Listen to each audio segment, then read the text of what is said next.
Hello guys, welcome back to our channel. Today we start our new story, and if you like our old story 10, don't forget to subscribe. Now start our story. My roommate has been in the shower for more than 4 hours, so I got home at around 11 p.m. late night. At the office turned into an even later night at the bar, about 4 drinks deep at this point, and I'm tired, just about ready to fall asleep as I stumbled through the doorway.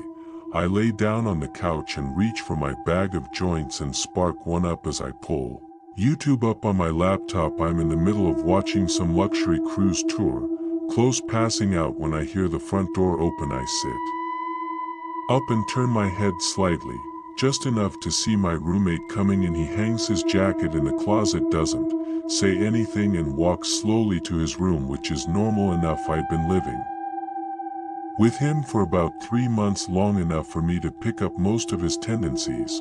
The guy really doesn't talk unless spoken to, which was far from a problem for me. He also generally kept things clean on his end, never causing much in the way of problems. I really couldn't complain, so I go back to watching YouTube, and about 5 minutes later I hear the shower in his room turning on once again. Nothing strange at this point. I'm watching bare knuckle boxing highlights with my eyes half open, maybe 1 or 2 minutes away from passing out. I remember waking up in darkness, my head hurting, my throat dry as hell. I sat up slowly, waiting for the grogginess to settle into something manageable. Once it did, I grabbed my phone, checked the time, around 3:30 a.m. From what I remember, I was starving, and so I got up, began walking towards the fridge, and then I noticed a soft but ever-present noise in the background. It took me a few seconds to really recognize what it was: the shower.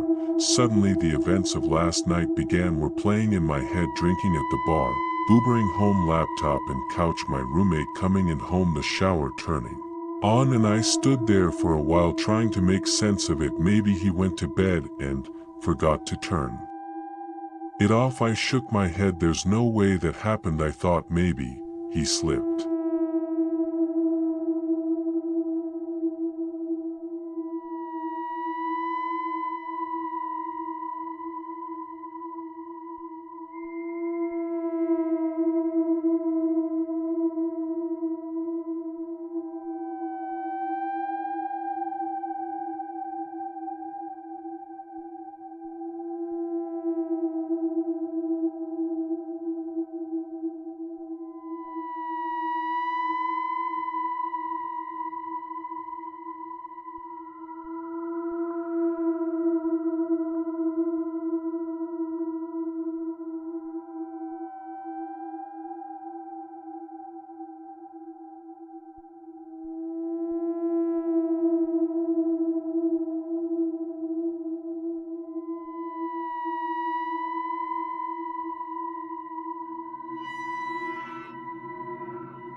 Soon I'm looking at my balcony, and I see somebody standing there. A dark figure stood completely straight, stiff to the point where it nearly resembles a mannequin, but it isn't one. If I look closely, I can see it just slightly swaying. I frozen place, my mind hardly able to understand or accept what it was seen. It's not my roommate. It's too tall. In fact, it's too tall to be anybody I know. Its head nearly scraping the bottom of the balcony above. No matter how hard I tried, I couldn't make out any of its details. The darkness and distance may have been enough to explain that away, but there was something about it that drove me towards a different conclusion, that this thing simply possessed new details that could have been observed, that the only element of its composition was that of an unadulterated darkness. Of course, my gut instinct was to get a hell away from it, but the voice in my head was telling me that if I were trying to run, this thing would end up following me. I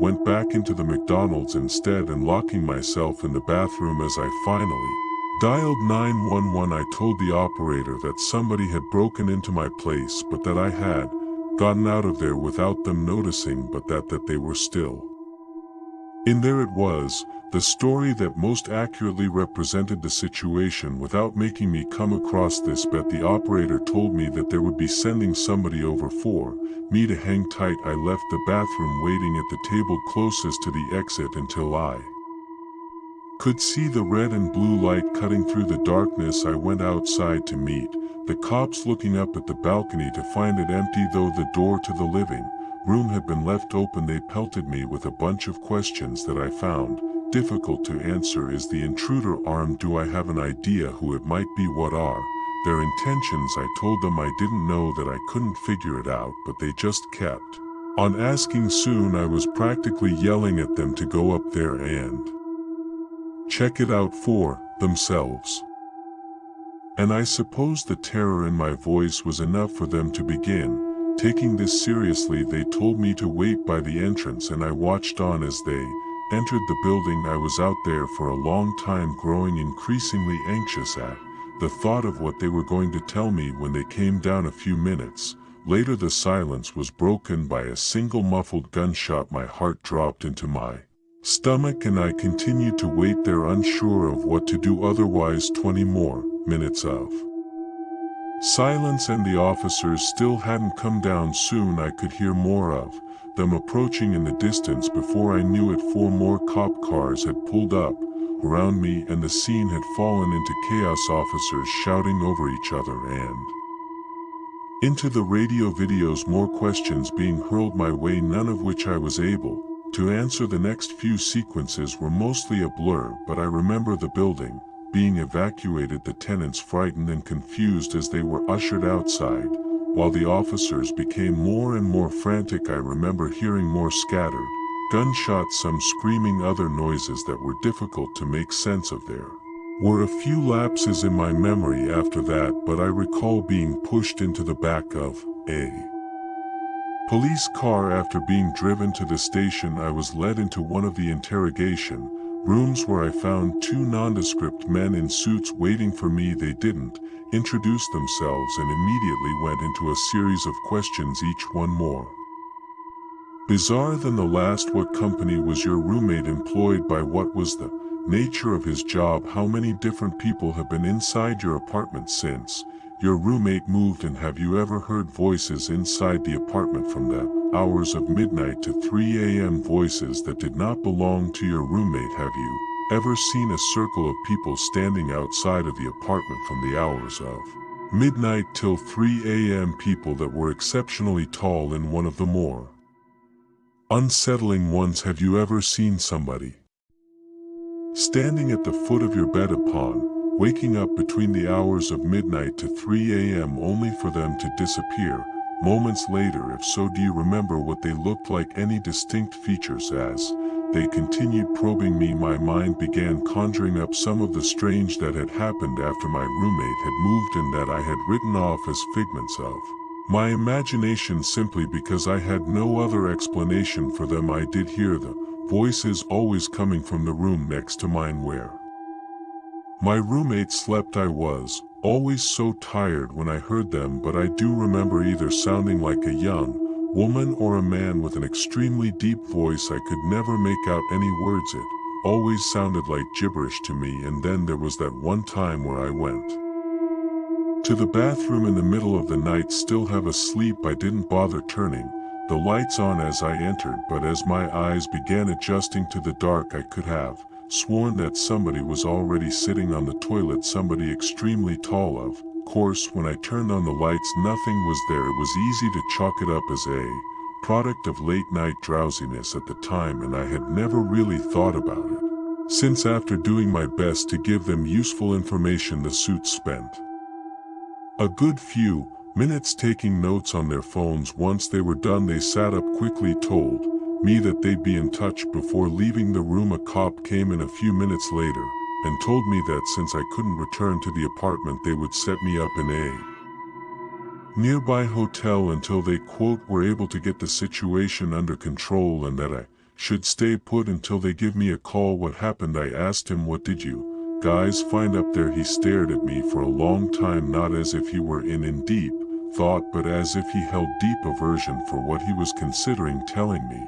Eventually he shook his head. I don't know, he said. I mean, I really don't know. I nodded, tried to smile, though I'm not sure. It didn't come across very well. It's the next day now and I'm in the hotel. Of course I couldn't sleep, couldn't really eat. The officer hadn't called me yet. When I tried searching up information about the evacuation on the internet, all I can find are articles claiming that it was due to a fire update. I fell asleep and I just woke up. It's 1 a.m. now and I can hear the shower